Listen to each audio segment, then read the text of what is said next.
So ladies, we will continue. I think it's going live now. So I will broadcast and then we start. Hi everyone.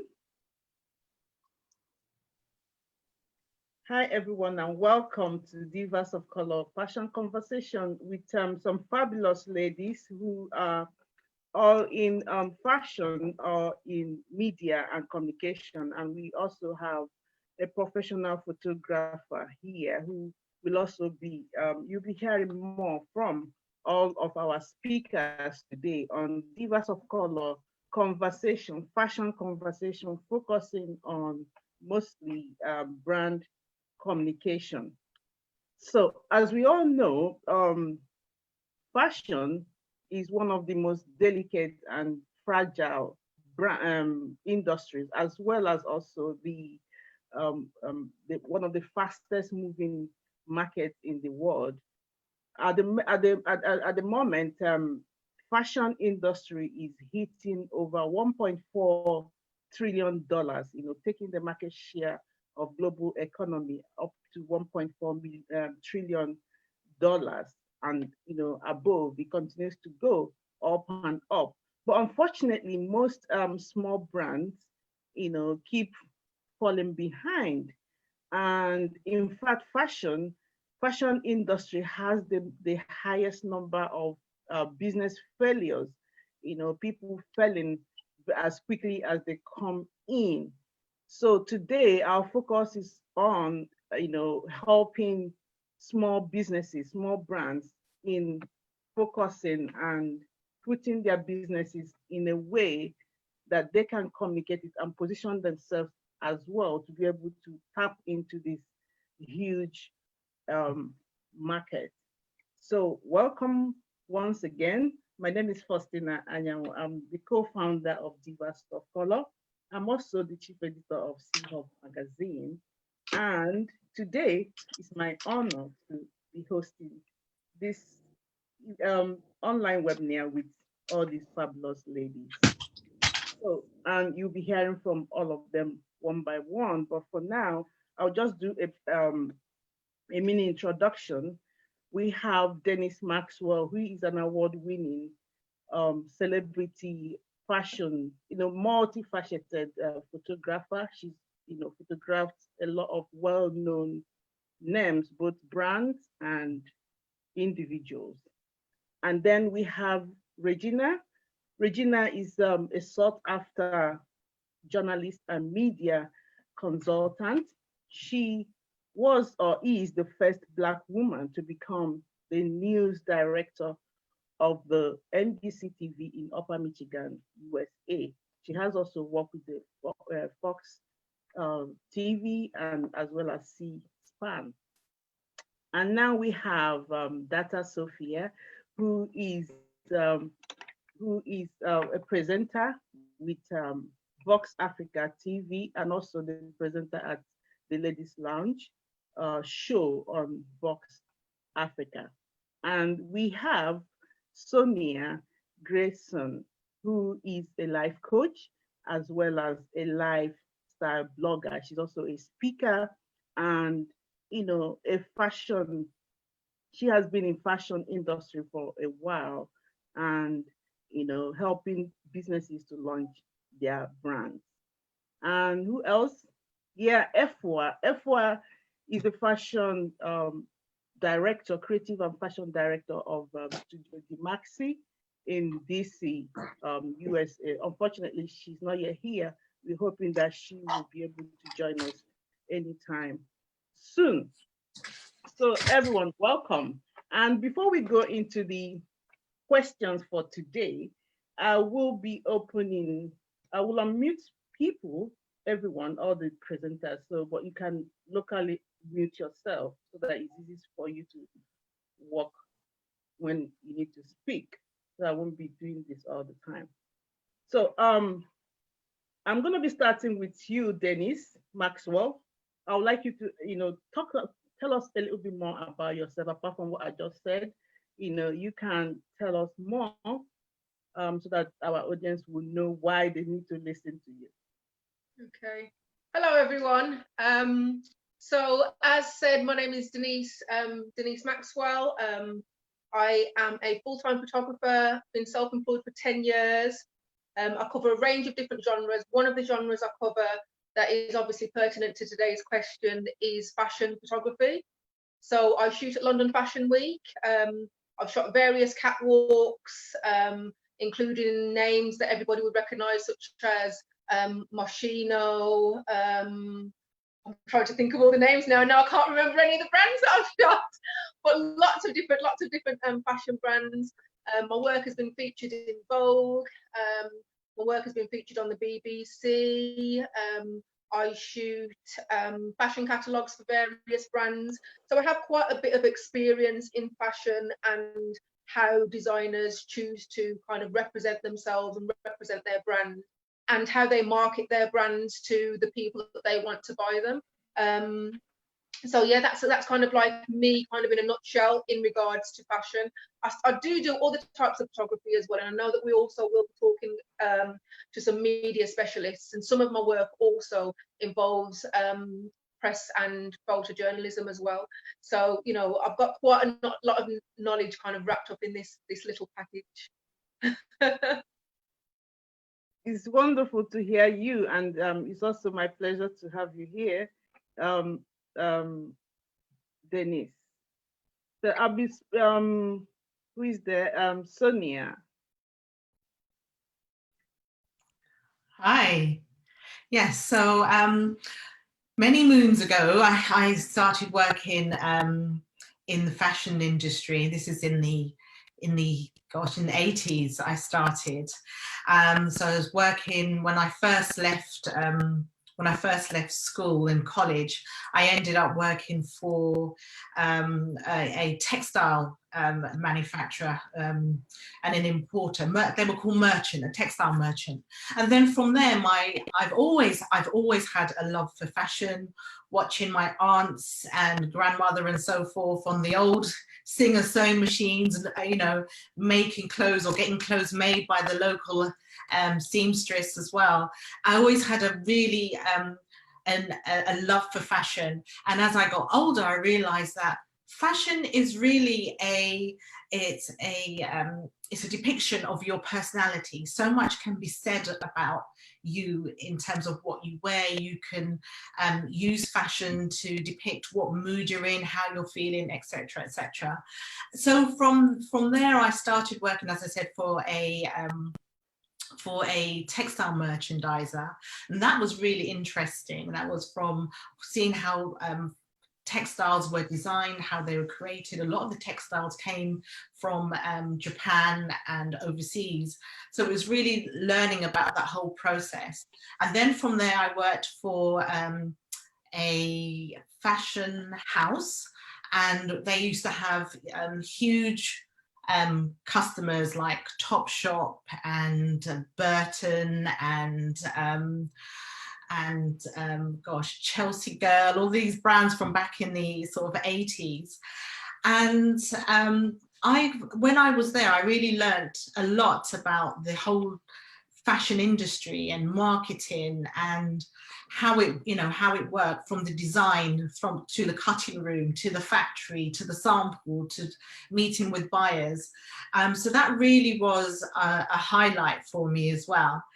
So yeah, from there I then went on to work for Fenwick in their merchandise department. Again, this is still in the 80s, and I learned a lot about behind the scenes of a retail and department store, and how they use trends, as well as just things as simple as the weather, how that can influence what we see on the shop floor, how the process with merchandisers and buyers, and how they choose their different ranges and trends and so forth. So that was a real eye-opener for me, and then that led me to starting my own brand, which was a very small brand.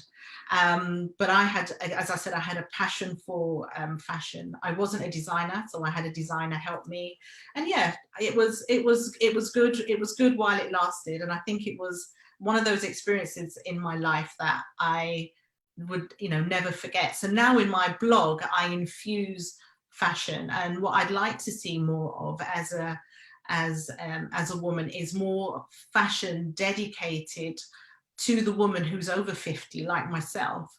We want fashion houses and designers to keep us in mind while they're designing, because a lot of the trends and things that are out there, when you have trends and you have classic pieces, but a lot of them are catered to, you know, the younger demographic, and we want to see more stylish pieces created for women of say you know, over 50 and going forward. And just know that style doesn't end as you get older. In fact, you can, you know, your personality, you get more confident, and therefore it should still reflect who you are. Well, Sonia, you will need to share with us what you're doing, because you look fabulous to be over 50. Oh, thank you. Nice to hear from you. So, Data Sophia, please tell us a little bit more about yourself. Hello, everybody again. So yeah, my name is Data Sophia. I'm a TV presenter for Vox Africa. I am also a counselor and a mental health first aider. So everything I do, it's around TV counseling and helping people look out for their mental health. So in a nutshell, that's what I do. Thank you. Okay, nice to see you. And we are looking forward to your contributions as well. Thank you. So we have Regina Robinson. Hello, everyone. It's nice to see everyone at this summit. And I started as a producer and field reporter for the NBC affiliate. And then I relocated to DC and had a wonderful career at C-SPAN and in the District of Columbia Network as a reporter and anchor.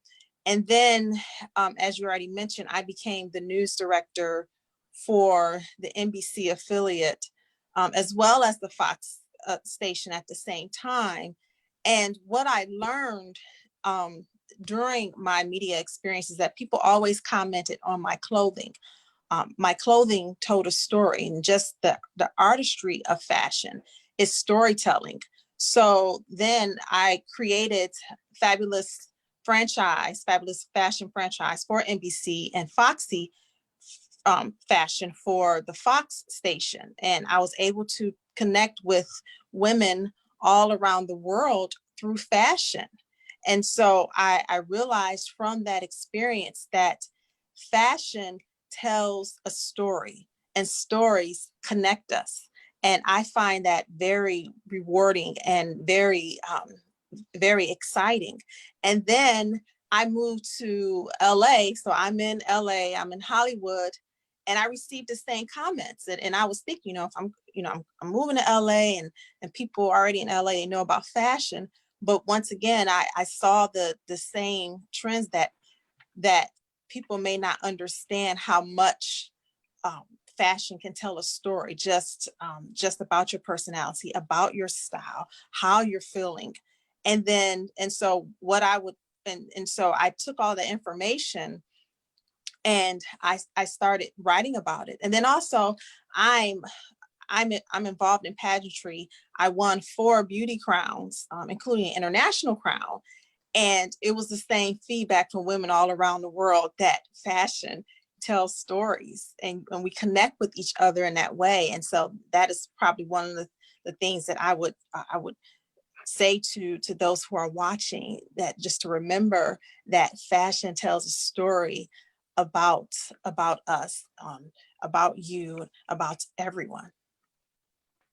Wow, that's wonderful. Congratulations on all your achievements, especially with the NBC breaking the status quo and making way for more Black women. So now getting into the topic of today, like I said earlier, global fashion market accounts for more than $1.4 trillion of world economy, and the industry, is one of the largest markets in the world, in business world. And then, unfortunately, it's fast, it's fragile, it's delicate as well, and it produces the highest number of, um, startup failures. So many small businesses have not been able to tap into this huge market to take the market share of this 1.4 trillion and counting. This 1.4 trillion is as at 2018. So I'm sure by now the market would have been bigger than that. So how can small businesses, startup fashion designers, fashion entrepreneurs, especially for small businesses and businesses for fashion brands from minority ethnic groups and from developing countries, how can they tap into this huge market? Dennis.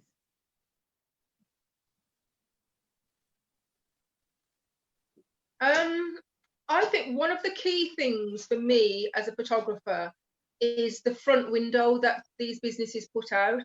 And by the front window, I basically mean, what's the first thing we see about a business when they put out and when they put, a new range out.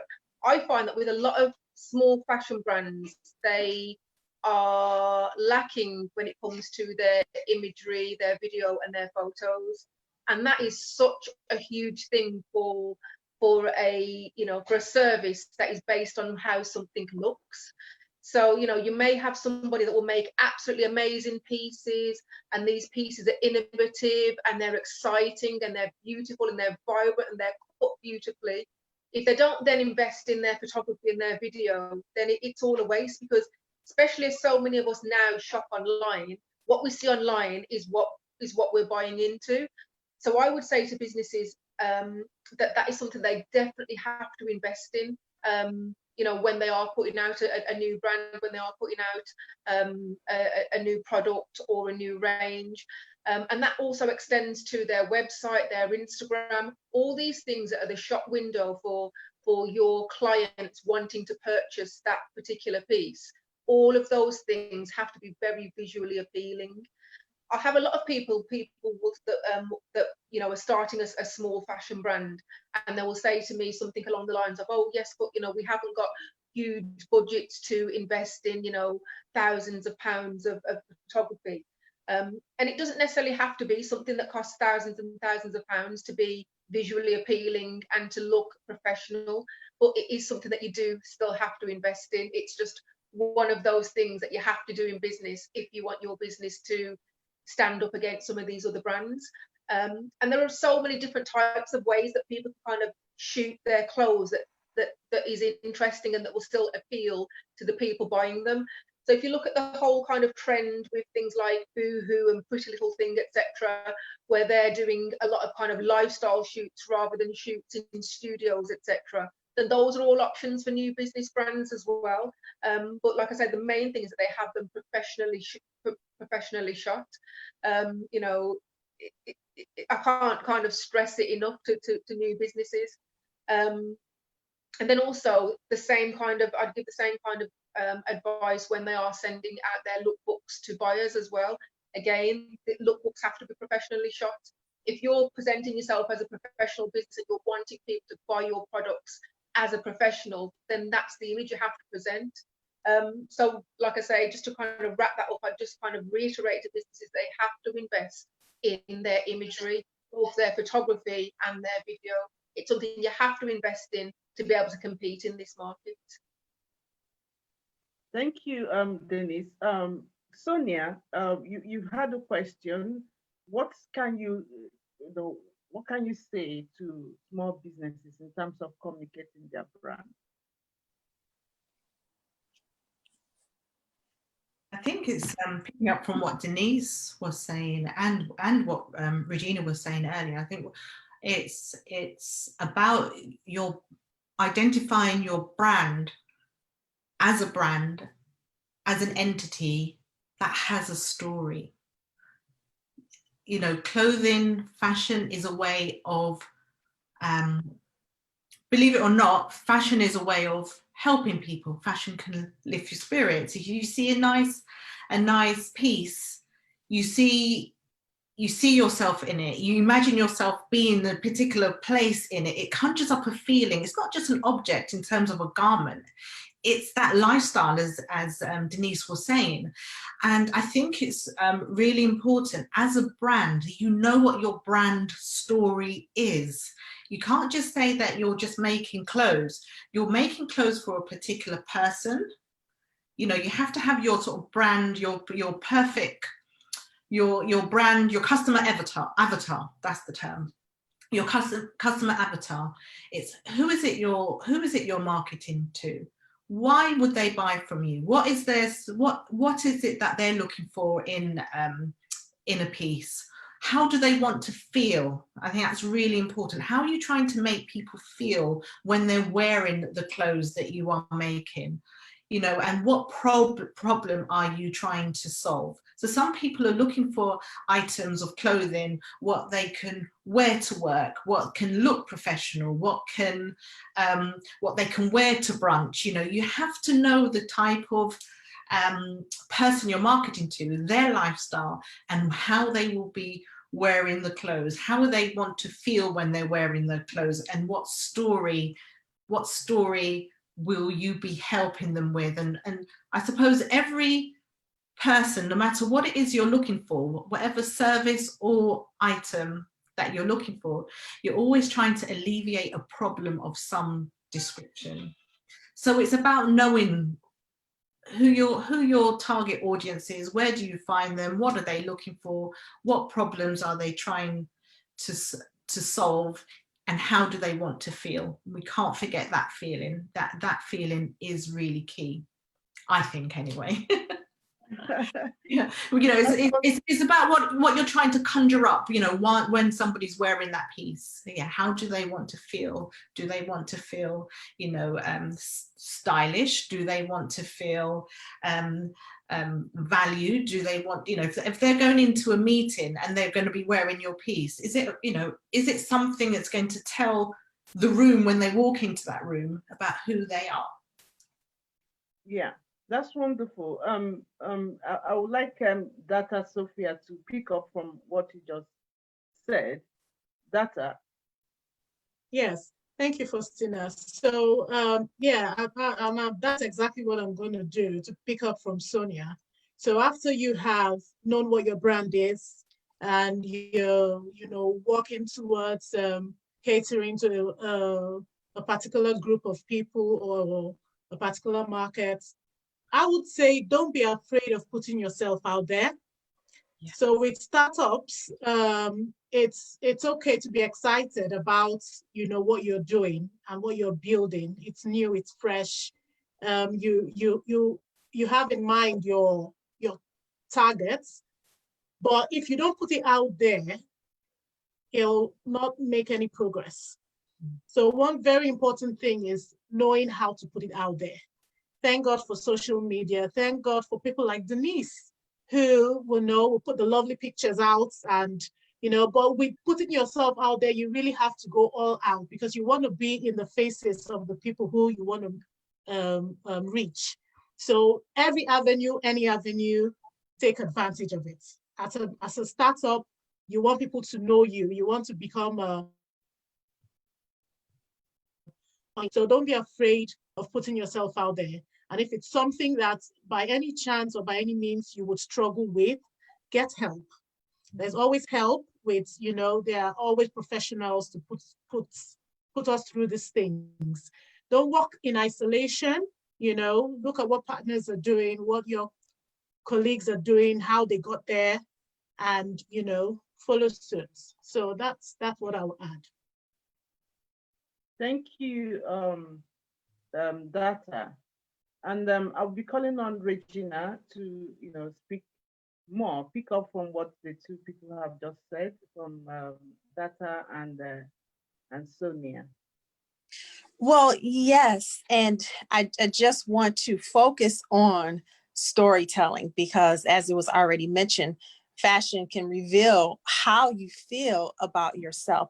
And it's extremely important to bring your full self to your brand and to communicate that, because people, they want to see authenticity. They want to see a real person and real person's challenges and feelings, because we're not mannequins. People who are buying clothing, they're people. So, and one aspect to achieve that is to listen to the desires and needs of your customers. If they want to feel glamorous or sexy or empowered, listen. And then also, I think service plays a key role. I myself, I'm a very big advocate for service, and I incorporate that in everything that I do. And I just want to give an example of how you can separate yourself from a different brand. During this pandemic, I work with sex trafficking survivors, and for those who have scoliosis, because I myself have scoliosis. So I wanted to uplift that particular population during the pandemic. So I started creating leopard masks just so they could feel glamorous and feel good about themselves, especially during the pandemic when everything was happening. And I just posted one video just of myself wearing the mask and saying that I was going to donate the mask to the sex trafficking survivors and those who have scoliosis. And I started receiving orders. And I think it was because of my story on the foundation of service is what connected with others. And just the same, when I wanted to create a matching outfit for my daughter for Black History Month, people started responding. I think it was the story. So so that's my advice, is to share yourself, your brand, with others. And especially if part of your proceeds are going to go to charity, then highlight your brand or your employees working with children or giving empowering workshops. So I would say if once you identify by listening to your target market, once you identify what they need, what they like, then center stories around the feeling that you want your market to have. And when you do that, you will build lasting connections and loyalty with your customers. That is brilliant, Regina, on talking about storytelling. In fact, every business, every brand, if you want to tell your story, you have to work with the media. Now, I'm going to come back on to Data and Sonia, especially, also Dennis. In fact, everyone, you all are communication experts in different regards. Now, when brands, when they want to connect with the media, there are certain things that are very important that they must meet up. So many small businesses and entrepreneurs oftentimes don't know how to connect or contact the media. What are the vital things that they need to have in their media kit, press release, or storytelling and all that? How can they package themselves properly to be able to, attract the media attention to get their story out there?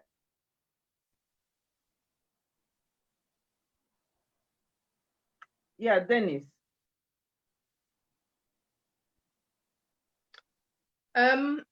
What I often find is that it works in a couple different ways. First of all, if you've already got links to PR agencies and people in various media organizations, that's one route to kind of have that direct route. If you don't already have those links and you're trying to forge those links, one of the things that the media is always interested in is a unique story about that person. It kind of feeds into what one of the other speakers was saying about letting people see a little bit of you. So what is your story? Rather than just to kind of release something that says, there's a great new fashion brand that's just been released. They want some kind of human interest about it. They want to hear something different rather than these are just fabulous clothes. Can you please print a story about them? So yeah, some kind of story behind the clothes, behind the brand, behind the person that created it. Some kind of personal interest story is always something that the media is quite interested in. And again, I need to come back to imagery. in order to package yourself for the media, you need to have the correct imagery. Again, I say it so many times in various different talks that I do, that the amount of people that I come across that, you know, want to put a story out in the media, etc., and then when you ask them to send through some images to accompany the story, they're images that they've taken with their phone, they're not professional, etc. So again, people need to have all of that in their arsenal before they want to kind of go public and kind of you know, put stories out there. Again, it's just to keep stressing that images and photos are your front window to the world. So it's about how you want to present yourself to the world. It's just something that businesses have to invest in. I think there are certain things in every business that we all kind of have to put a fund aside to say this is for that particular thing in business. And in terms of your images and your video, that is one of the things that you have to invest in. Your website is another thing that you have to invest in. There are just certain things you have to invest in. And yes, it's hard for new businesses to think, okay, I need to do this and that and this and that and this and that. But that's business. That is, you know, those are some of the things that you have to do if you want to be successful. So again, just to kind of wrap that up, again, I will stress your images and your video as something that you need to have before you approach the press with any type of story, because they're going to ask you, you know, have you got images to accompany this story? And if you don't have images that are sufficient, some will turn you down. Others will still publish with iPhone pictures, etc. But again, you have to ask yourself, is that the image you want to be putting out about yourself? So again, as a photographer, I just keep stressing images and video are something that's so important for people to have in their arsenal when they're looking to try and get stories out to the press and media. So Sonia, what do you think? I totally agree. I think, you know, as Denise says, sometimes when, you know, small businesses are launching, they don't have a set budget for their marketing and also how they put themselves out on a professional basis. As we were talking before, the industry is very crowded, there's lots of noise, and you have to find a way to stand out. And part of that is that imagery, you know, it is the story, it is how you tell that story. How are you going to be noticed? If you're approaching, you know, large publications who have high standards in quality, you can't go in there with shoddy pictures. Basically, you can't. You know, as you said earlier, Fasilisa, you know, there are so many pictures that you might receive that you're just not able to spend the time going through all of them, but the one that's going to catch your eye is the one that is put together as professional as possible. So I think for brand, I think if you're looking for press, you definitely have to stand out. I haven't got much more to add to that, apart from that when you are pitching, is that you try and find out the most information about the person you're writing to. So when you're doing a pitch, you know, you're writing to an individual, you're not just saying dear sir, dear madam, you're getting their name, you're Googling, you're finding out a lot about the company before you're pitching. You're not just sending out cut and paste emails introducing yourself. And you really want to talk more about how you will elevate them with, you know, by them taking your story or publishing your story, how it will elevate them and how it will make them look good, rather than talking a whole long-winded thing about you. They really want to know, how is this going to help me? And it should be short, succinct, and keep it moving. And I think the main thing is that imagery. Treat your website, your social media as a portfolio, because these companies will be asking to see what you have done. What can you do? You know, they don't want to go out on a limb and then they look at what you're actually doing on social media and it doesn't reflect the type of publication that they have. So look at your social media as a portfolio, look how it's telling your brand story, and you know, have that as a way of saying, this is what I do, this is how I present myself, and this is how professional I am. And I think those are the main things, because we've got social media now, you know, that's free advertising. It's free advertising. Yes, you might have to invest in the imagery, but in terms of how it used to be, we've actually got platforms now that we can control and we can manage, and is a live portfolio, which is amazing. So I think, you know, many of us have to really take advantage of that, and yeah, I think that would be a great win if more businesses used their portfolio and use their social media as their portfolio.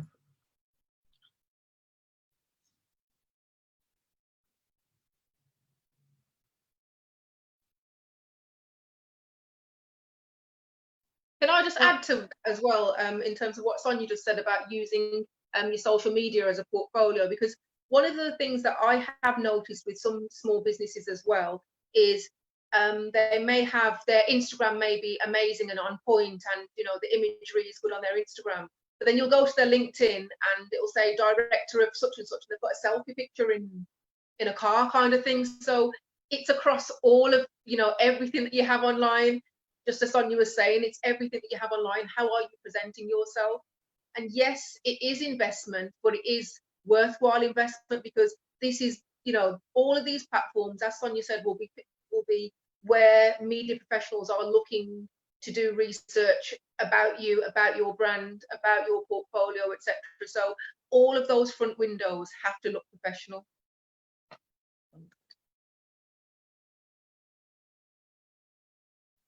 I wanted also chip before we go on. I wanted also to chip in a little bit tip there. Oftentimes I see a lot of businesses, small businesses, combining their personal profile, social media profile with their businesses. Now you find them confused how to manage it. You see them putting their family, you know, affairs and their casual affairs together with their brand. If you feel like you want to be posting about yourself or the little things you do that has nothing to do with your business, then create a personal account where you make it clear that this is my personal life, and then make your brand, you know, different, so that your brand is a different entity altogether. But then if you are the brand yourself, then you have to now make sure that your brand, you know, how you present yourself on those your personal profile or your personal brand profile are always on point. So that's just what I wanted to chip in there, because I see that a lot. Like sometimes you want to write about a particular person or brand, and you are browsing around to get as much information as possible. Then you get confused. You don't know, you know, if you should be writing about the brand or what you're saying doesn't correspond with what is being seen out there. Then it becomes a lot of problem. Before we move on, I would like to introduce one of our guest speakers today, Efwa Sam, who is the fashion creative director and founder of Studio Dimaxi, award-winning, global award-winning fashion house in Washington, D.C., United States of America. I know you've been struggling with joining in for a while. I'm happy that you are finally here, Efwa.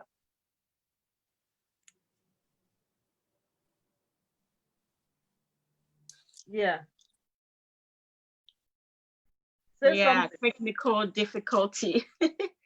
Yeah, technical difficulty because this is my first time. So I was trying to get on it, but it was difficult. But I'm glad I'm on now.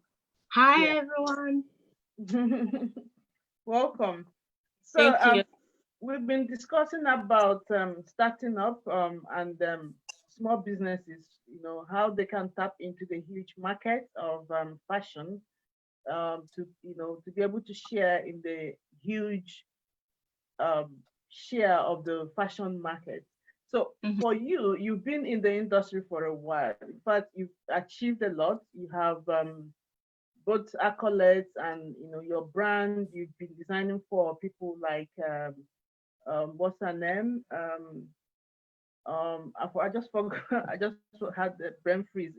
You are going to be the best person to call out those names. I know the big names that you've been designing for, and you've been catching a lot of part of this fashion industry, both in the US, in the UK, even in Africa. Your brand is well known.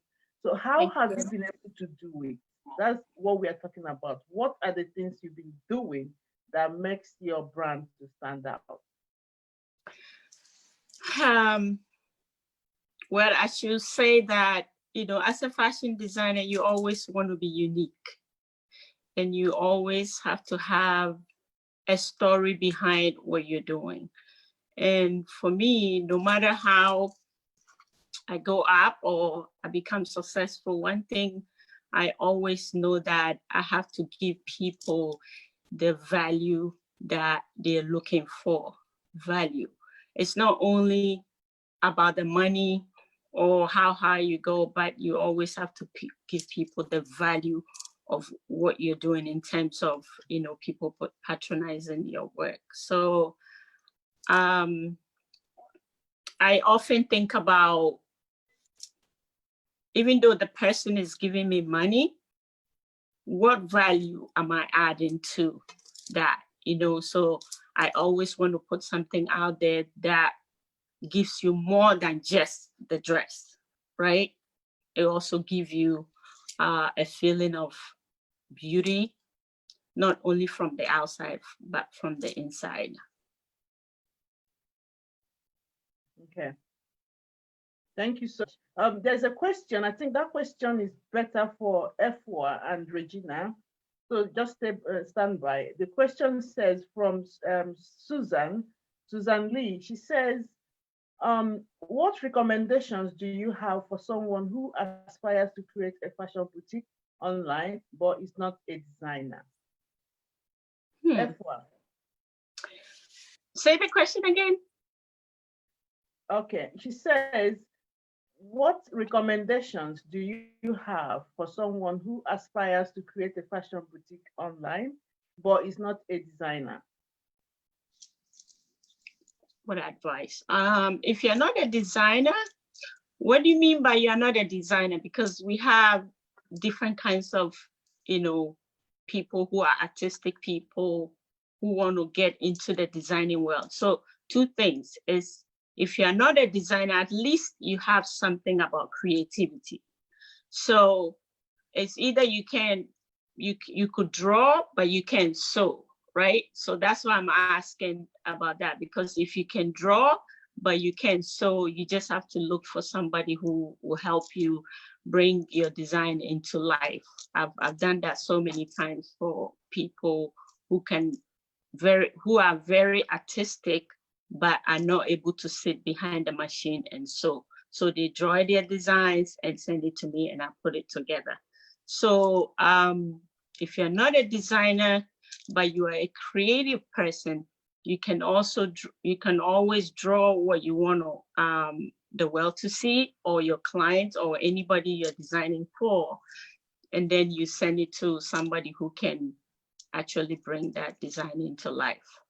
But I would advise that you should practice, get a sewing machine and practice how to sew.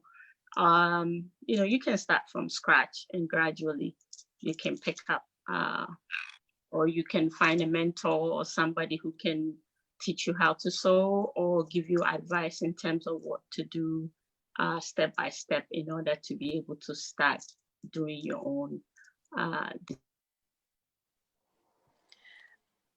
Okay, I want to jump in because I know she's my sorority sister, the person who asked the question, and we're also kind of in the same boat in the sense that we're creative people, but we don't sew. Well, I know for me, I don't sew. So in saying that, I'm around wonderful fashion designers who do know how to sew, and they offer advice. So that would be my advice, is to surround yourself around great fashion designers who can possibly mentor you and give you some pointers personally to where you are in your life, because I know a lot of us, we're in transition. And then also just to first identify who your target market is. I know we discussed this as well. And then I also wanted to just give advice about contacting the media, because as a news director, this is a little tip, but I'm going to share the secret. We know within 30 seconds if we want to continue to listen to the pitch or book the person on the news. We know that instantly in 30 seconds. And what determines that is your unique ability. What are you bringing to the table? Because the television news space is only so large. So even though you personally may think your brand is good, or you have a unique story, you have to showcase it in a way that it is compelling. And so I just want people to get that in mind. And then also using social media.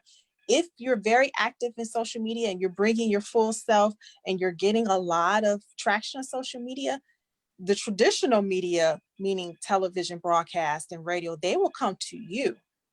However, if you're bold enough to pitch to the news, and we love bold people, just be unique and authentic.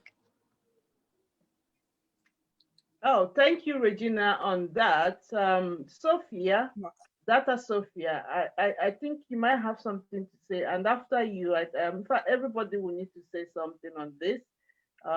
Especially Sonia, you've had a lot of experience in the fashion industry as well. So I would like to get some of your input as well on that.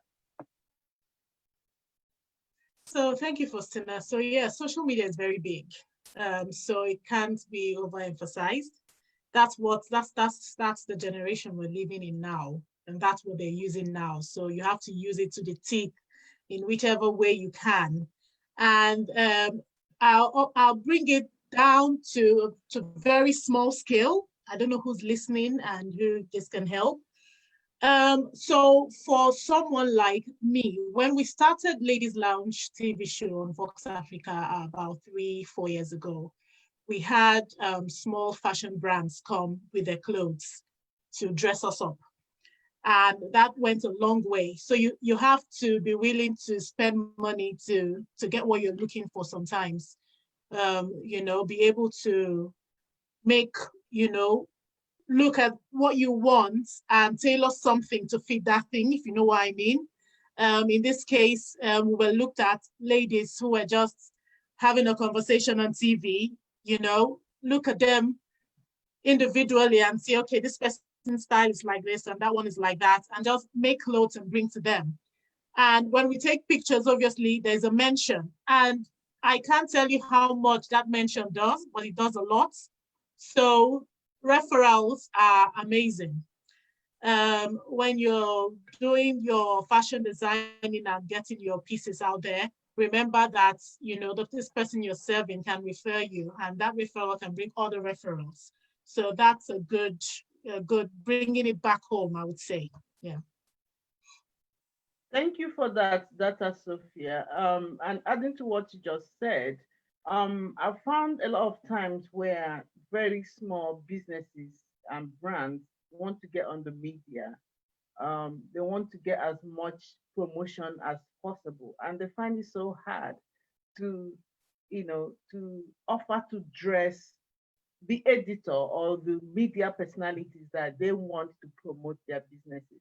So especially when you don't have the budget to buy, for example, advertising and all that, the best thing to do is to, collaborate, is to tap into the human side of the media you're trying to tap into, providing them some of the things that they need that you cannot pay for, and then use that opportunity to get your business out there. And some people as well use their social media so, will I say, so selfishly.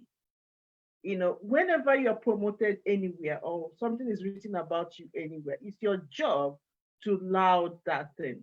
It's your job to pick it up. It's our job to let people know that, see, I was featured here. I was here. I was here. You know, the more, one of the things people need to know is also that the more, like if I write about you and I find that the article I wrote about you is catching interest, people are reading and sharing, and you're sharing it, I'll feel happier even to continue to, any activity you're doing. I'm going to feel happy to put you out there because I know you're going to get me the traffic that I also need. So you have to open your mind and be ready to collaborate. If you don't have, whether you have the budget or not, there's always going to be a point where you need to collaborate for you to get your message out there.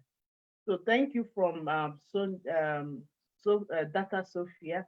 Now I'll be putting on Sonia, who has been in the fashion industry with big brands, and I think she knows a lot of what they do there that can help smaller businesses. Welcome, Sonia. Thank you, thank you. So that question that was asked by Susan, that's the position I was in. I could sew a little bit for my family, but I didn't consider myself a fashion designer. So what I did, I used to literally draw. I had an idea, I had a concept, I knew the type of clothing that I wanted to produce. So what I did, I used to literally draw like almost stick people and have the shapes of what I wanted designed. I would go and source the fabrics myself. So that's where the creativity came out. So the fabrics, the style, the type of, the concept, I gathered myself, and that's where I could bring out my own creativity. So then what I did, exactly what was said earlier, I worked with somebody who was a designer, and then she would translate my little stick images into a design, into how much fabric we would need. She would then cut the pattern herself for me as well. And then I would take that and she would make the sample. And then once I approved it, we would look at it, there was things I'd say, yeah, do this, do that, take away this, add a little bit that. That's the idea I had. And then that sample, I would then use that. And then if that was approved, I would then go to, this was in the 2000s, I think now, or in the 90s, in the 2000s. Then I would take that I found a small manufacturer who would do the batches that I needed. And that's how I got my range out there. So I started small, as I said, I wasn't a designer, but I was creative. And that's how I managed to get my designs out. So that's one way. Another way in which, if you want to have an online boutique, is it's possible to work to have collections of other designs within your boutique. So you're the shop front for other collections that aren't your own. That's another way of facilitating an online boutique. There are many online boutiques that don't actually manufacture and design the clothes themselves, but they make it very, they're very successful in what they do. So that's what I did. So that's one of the things, and I've seen other people do that. They work in collaboration, so it's a win-win. You're working with maybe a small designer, and they work with you and with your concept and getting it out there.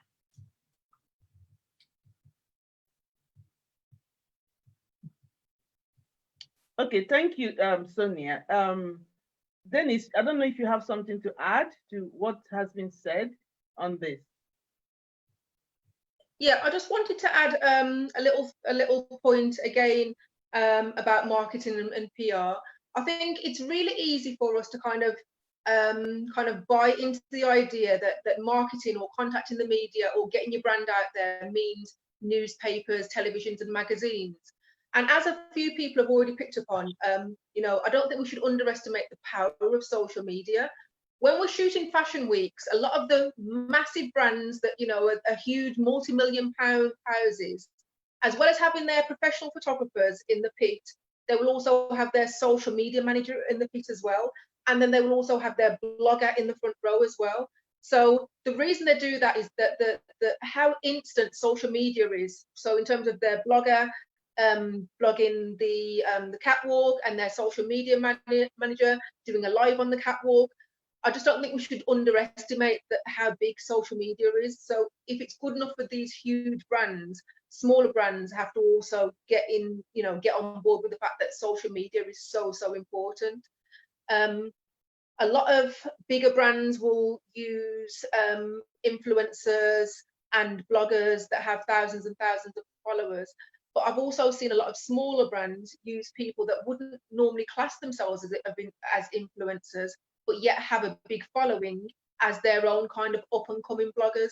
So I know people that will literally approach somebody that they either know within their own circles, or somebody that they've met that have a good following, and say, you know, would you mind wearing my XYZ, and tweeting about it, and they're getting hundreds and hundreds of likes from this person wearing their clothes on social media.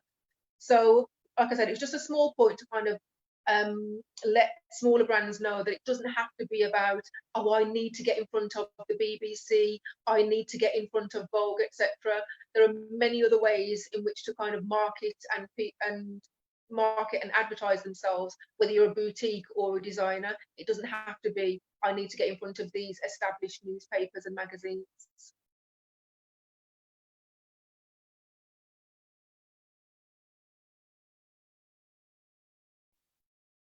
A great contribution from you again, Dennis. You know, moving forward, there's a question that, you know, that was sent.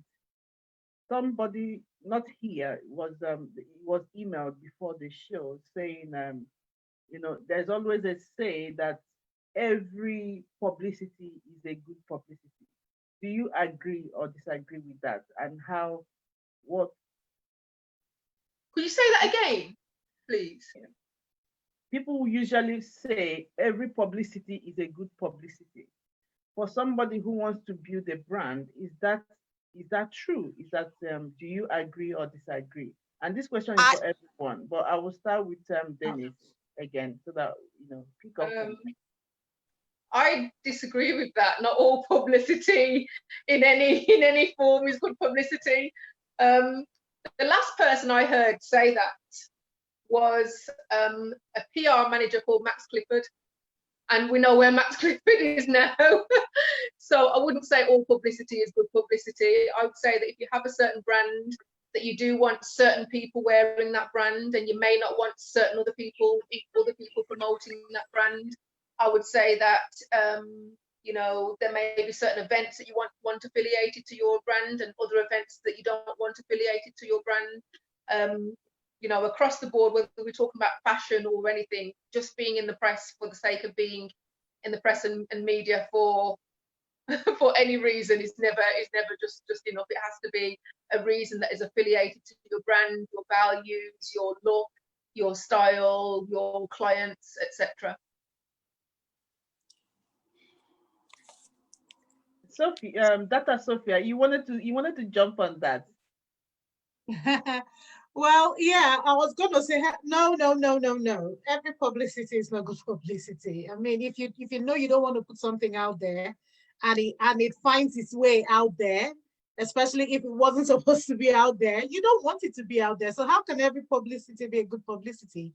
So absolutely not. You would want to aim to put out there what you know would help your brand, what you know will help your business, not just anything. So I don't know who came up with that, but. Well, can I say something? Yeah. Well, that's such a great question. But I also want to encourage everyone even though having a fashion house, a fashion brand is a business, I kind of always, whenever I'm involved in something, I always think about it from a service perspective and not just from a profit standpoint, because you hear that term a lot in Hollywood, you got to get your name out there no matter what. But I think everyone needs to remember that you still have to promote values. And if something is out there that goes against your values, then you're going to take more time and probably even money doing damage control. So I think if a fashion house, if a fashion brand, if they're focused on adding value and being of service through fashion and storytelling, I think that the powerful story that you create is enough in a sense that you're not so much searching for publicity, that people will come to you and the word would spread that you have such a great brand, and that your clothing makes people feel uplifted and empowered. So. Yeah, thank you, Regina. And Efwa, how have you managed to sustain the image of your brand? I think it's just natural to me, because something that is natural to you, you don't really know that you're doing something different.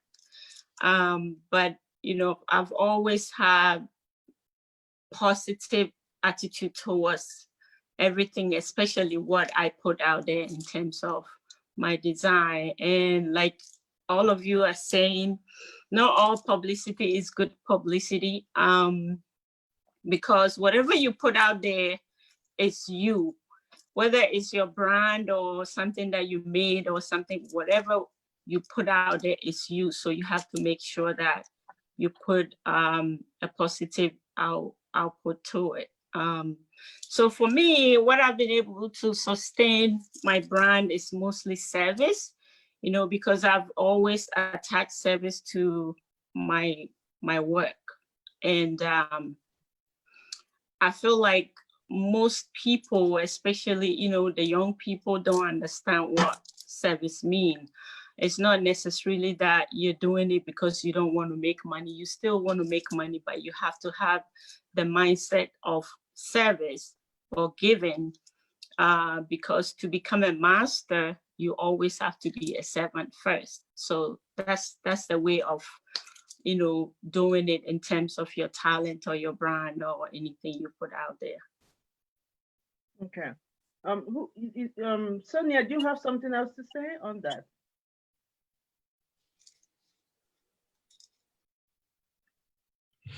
No, not really. I think the main thing for brands is, in terms of putting yourself out there, is don't be afraid. It's going to be difficult sometimes to put yourself out there, but it's to take those steps to start putting yourself out there. And it's from that, that we've heard this saying many times, feel the fear and do it anyway. But it's when you push yourself to do a little bit more than what you've done before, that's when you start reaping rewards in terms of being more visible out there. We've said before that the market, is a very busy or saturated market, and for you to have your voice, don't be so caught up with failure that you don't put yourself out there. And even if you fail or if you stumble, just keep pushing forward. So a step forward is better than a step backwards. So it's about learning as we go, especially for a small business. We're talking about things here today that might be very new to you, like pitching and researching brands and learning how to navigate the space in a professional way. But it's all about learning. You might get knocked back by brands in your pitch, but if you can find out what it was that you didn't have in the pitch, or speak to somebody or get yourself a mentor, someone who pitches all the time, and maybe they can help you refine what it is that you're not hitting the nail on the head with. But don't give up, because it's those who give up that don't make it, basically. You know, they say, you know, there's that saying, winners never quit. There's a saying, oh gosh, it's I've lost it, but it's about that.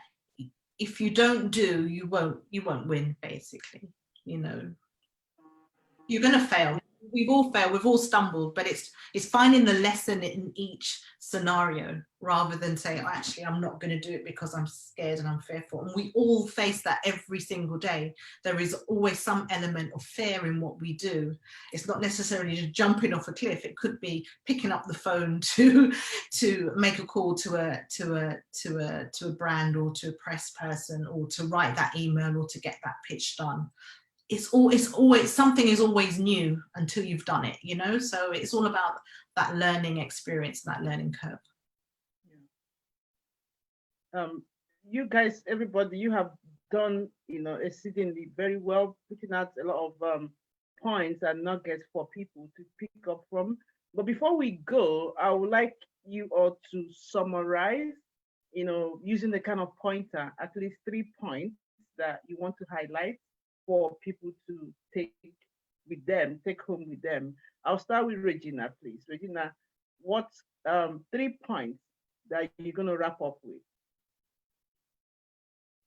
1 second, I try to unmute. It's not happening.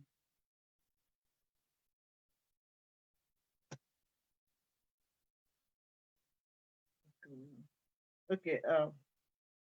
I'll do it. Okay. Okay. Yeah. Yeah. Go ahead. Okay. 1, understand the reason why you want to have a fashion brand. Understand that, and share your story, share your backstory, share your fullness, share your uniqueness. So understanding why you want to have a fashion brand, sharing your story, your full story, the uniqueness of your story, the backstory, and then also having a service element. I do believe that storytelling and service for me is intertwined. So showcasing how your fashion is of service to the world, showcase how your fashion is inspiring lives. So I would say understanding why you want to have a fashion brand, showcasing your wonderful story, and then having a service element intertwined. Yeah. So Sonia.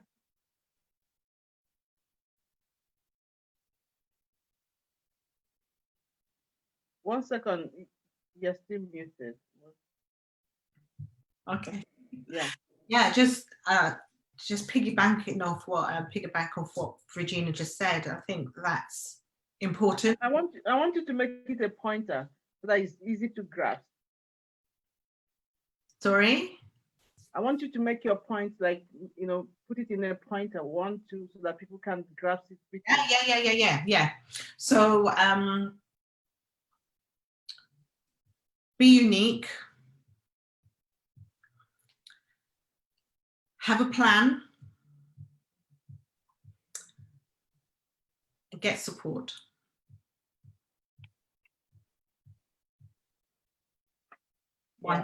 Yeah. I love that. You made it so brief and so easy. So you said be unique, have a plan, and have support. Have support, maybe, yeah. Yeah, very important. I'll come to Denise. Give us your 3 highlights or pointers. Okay, so the first one, something I've mentioned all along, is to invest in your shop window. So invest in your images and your video. Just to kind of expand on that a little bit, with all businesses, there are things that we have to invest in order to make it happen. So as a photographer, I had to buy expensive cameras and lenses. It's just something that has to happen in order for me to have a successful photography business. So when we go back to fashion, that investment has to be partly your imagery as well. So that's the first one, to invest in your shop window. The second one I would say is, as well as traditional media, do not be scared, apprehensive, or downplay modern media. So social media, do not downplay how important that can be and how far reaching that can be. And the third one would be, if you are not comfortable with social media, to get some support from somebody who can advise you and manage your social media. And there are lots of things that fashion brands do now. So even people's Instagrams are designed in a particular way now. It's not just a case of putting up random images now. People have a whole Instagram patterns. So the third one would be to invest in your social media. If you're not comfortable with it yourself, then get somebody who can manage that for you. So my 1, invest in imagery and video. My 2, don't be scared of traditional and non-traditional media. And my 3, to invest in your social media. So yeah, in general, yours is, invest.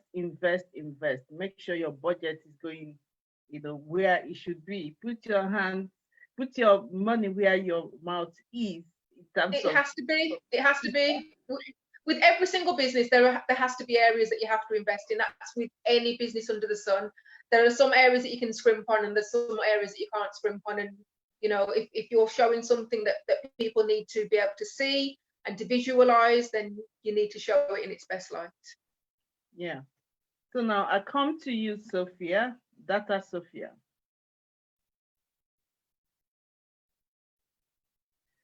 So yeah, my number 1 would be, surround yourself with what gives you the courage to keep putting yourself out there.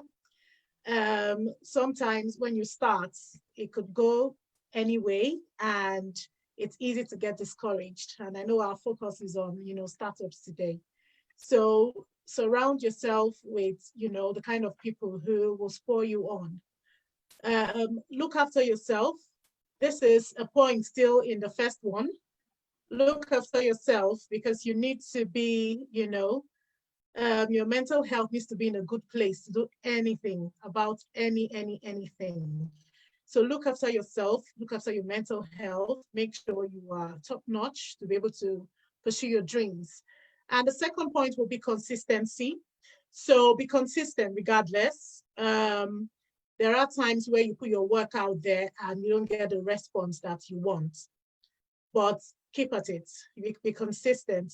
Everybody has talked about the backstory to what you're doing. So stick to that story, stick to that belief that you had in yourself before you started. And the third would be networking. So have a good network, right? Identify people who are in the field where you are. I never trained to be a broadcaster or anything like that. It's by association, and it became a career. So network is very important. Be around the people who you're doing the same things that you will learn from them. They will learn from you. You rub off each other very easily. Don't hide away at all. Don't be afraid to ask questions. The people who you have your folds with, ask questions. Ask them how they did this and how they went about things, and you'll find yourself growing as you go. While you do all this, it's going to be more of an effortless journey, because you're doing it humanly, I would say. Thank you. That's another wonderful one from you, Dr. Sophia. Now, Efwa, you've been in the industry, you've done it, you started from scratch, and you've climbed the pinnacle of the industry. Your brand is known. So what are your 3 main points, highlights that's helped you, one, to be able to have the clientele that you have, and also maintain the image of the brand that you've created, even since after 10 years, you are still going? because I was the last person that came on here, I'm a little thrown off, but I'm going to do my best to answer this question. I think the first thing I would say is whatever name you decide to use for your business or boutique or anything, make sure you secure it first. That's the number one thing I would say. And number two, don't be afraid to step out. Sometimes when you're doing something, I mean, every human being, you feel that kind of nervousness and thinking that, oh, will people like it or not? But no matter what happened, don't be afraid. Also, do your research. Whatever you want to get into in terms of fashion, whether you want to do everyday wear or couture or whatever, just do your research.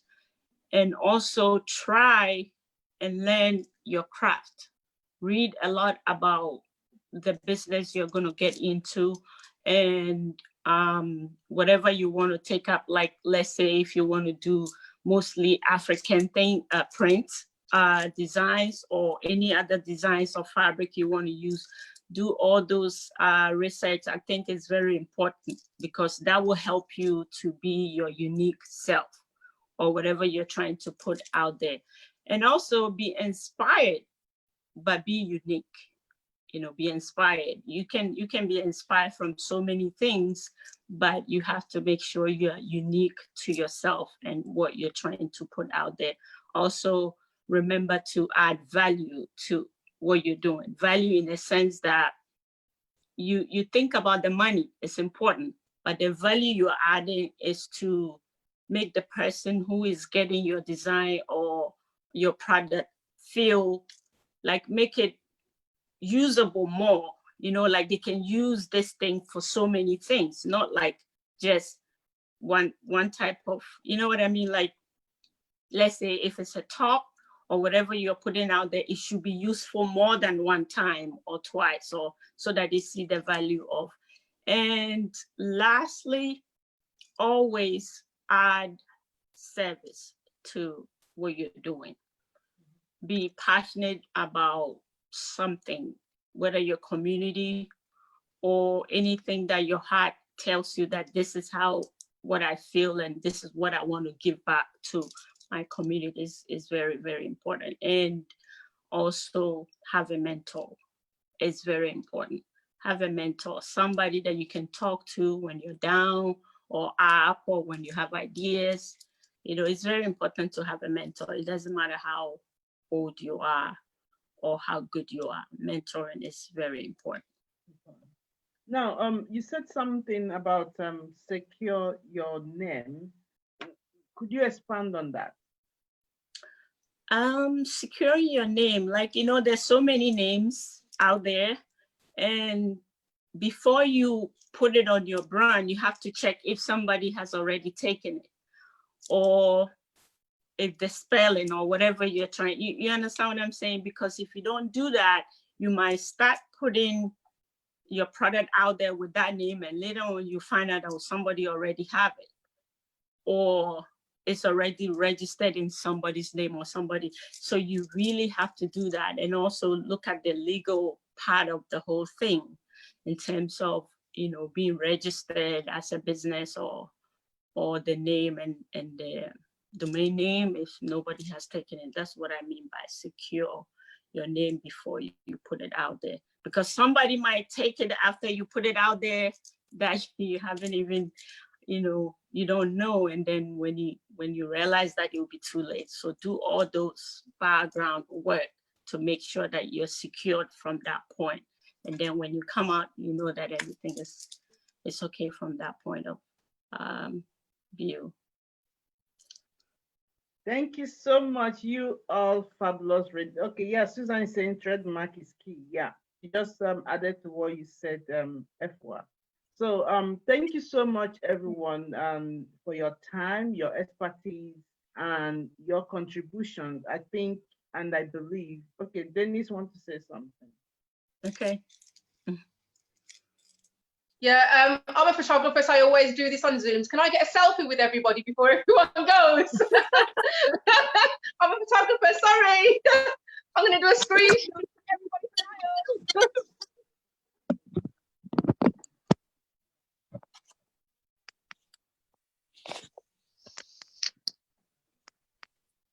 Great stuff. Thank you. So thank you so much, everyone, and I hope that whenever we call you again, you will always be, you know, there to join us and share your knowledge and expertise with everybody. So quickly, just tell people where they can find you, your social media, where can they call, how can they follow you? How can they know more about you? Just quickly. Yeah, Me. Okay. Dennis, again. Yeah.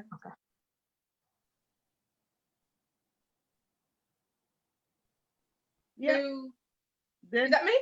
Oh, yeah. So for me, on Instagram, my Instagram handle is @lensi, which is spelled LENSI_photography for my general photography stuff. For my weddings photography stuff, it's @lensi, which is LENSI.photography.weddings. And on LinkedIn, if you're a LinkedIner, I'm Denise Maxwell on LinkedIn. Okay. For Yeah. me, it's Regina Naturally. My name is spelled REGENA Naturally. That's my handle for Instagram, Twitter, and my website is also Regina Naturally. I included some communication techniques and tips about this topic as well. And I'm also on LinkedIn as Regina Robinson. Yeah. Dr. Sophia, please. Okay, so on Twitter and Instagram, I'm Data Sophia, just my name. And on Instagram, I also have a handle called Life Release. And that's my project on mental health and wellness and wholeness. I also have my Life Release website, liferelease.org. So yeah, that's how you can reach me.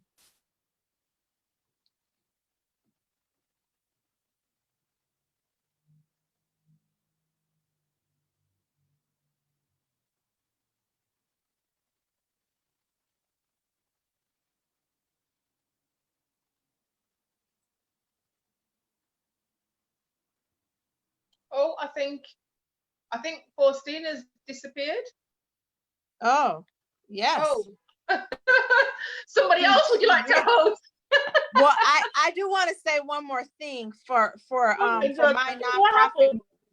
World Poetry, WORLD Hi. Poetry with Oh my World Poetry. God. Oh, I think she's back. Is she back? Is she back? I don't know what happened, honestly. Yes, I'm back. Oh, okay. Okay. We were just giving our Yeah, handles. keep So for talking, yeah. Regina. okay. I forgot to mention for my my nonprofit, our Twitter is with World Poetry. Okay. Yeah. Have we finished? Efwa, are you there? Okay. I can't see everybody. I don't know what happened to my own sound, if it's from my side or from everyone else's. Can you guys see me? Can you still see me? Because we are wrapping Yes. up now. I don't know why this happened at the last minute. If you, Yes. I need to share okay. my social media. So it's on Instagram, it's Sonia Grayson Newman. That's also my website as well. And on Twitter, it's S Grayson Newman. So Sonia spelled with an I and Grayson with an E, GREYSON. Thank you, so Sonia. Who else? Efwa, are you still there?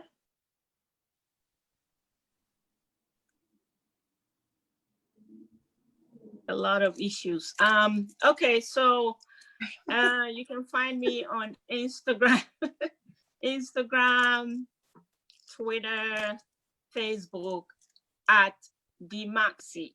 It's at DMAXSI. And then my other page is the A Concept by Efwa Sam. It's the same on all social media. So Yeah. Thank sorry you so I came much. in late. Yeah, that's fine. Thank you so much, ladies, once more. And you know, humbly from myself, Faustina Anyanwu, I'm the co-founder of Divas of Color and your host for today. Divas of Color is a platform for international women of every background from everywhere. So we provide opportunity for networking events. We provide courses and trainings as well as resources on the website. So if you go to divasofcolor.com, you will find a lot of ways that you can connect with other people. We have a membership as well, where you can belong to membership and join different forums on the website as well. So Divas of Color Festival, every year, we normally have it in March, but this year, because of COVID-19, was shifted to October. So on our festival, we have fashion shows, we have exhibitions, trade exhibitions, and we have conferences as well, discussing mostly social issues on the conference during the festival. But other times in the year, we have business conferences, we have um, both business and career conferences that you can be part of. So just simply go to visit divasofcolor.com or follow us on social media, all social media, Facebook, Twitter, Instagram, and LinkedIn, just at Divas of Color. And the spelling of color is the UK spelling, COLOUR, Divas of Color, on all the platforms. So from all of us, just give a wave to your fans and our followers and everything. And, and that will be the end of it for today. Look out for the video also on YouTube. When it's ready, you can also have access to that. Thank you once again. And that's the end of it today from us. Thank you for having us and thank you for being on it. Sure. Lovely meeting you all. Bye-bye. Thank you too. Bye-bye. Bye-bye. All the best.